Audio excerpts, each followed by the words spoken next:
सबसे पहले चैनल को सब्सक्राइब कीजिए और घंटी का निशान को भी क्लिक कर। ए ठेला वाला काय लेना मोर बर पान बना देगा। मीठा खाबे के जर्दा वो मैं हाँ मीठा खाऊंगा मीठा। ऐसे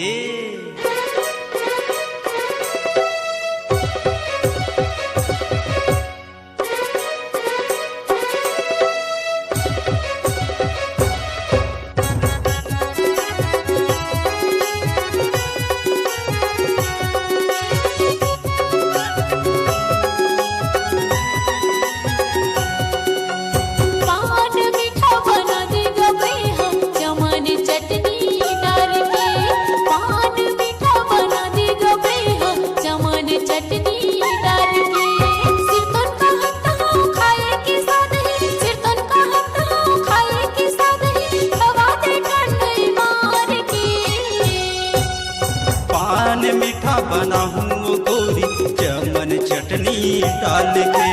पान मीठा बनाऊं गोरी चमन चटनी डाल के।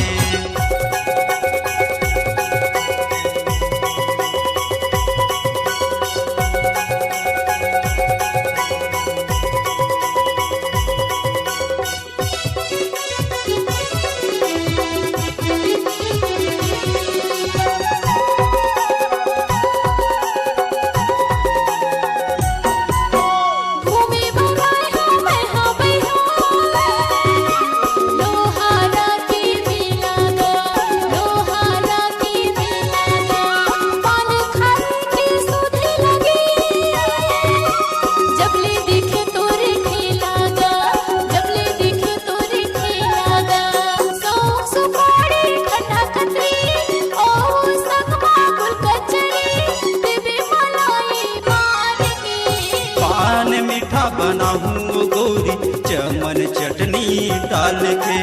पान मीठा बनाऊं गोरी चमन चटनी डाल के।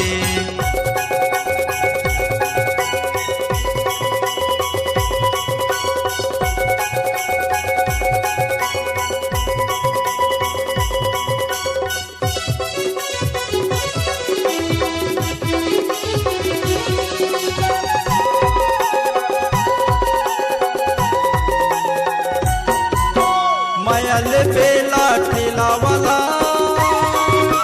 बड़ा हवा मशहूर, हाय हाय बड़ा हवा मशहूर।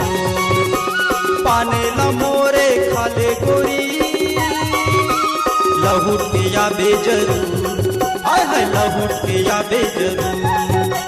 पान मटाला वो चुना कथा बेचता वो गोरी सबले सस्ता गौ के सिर तो ईमान से।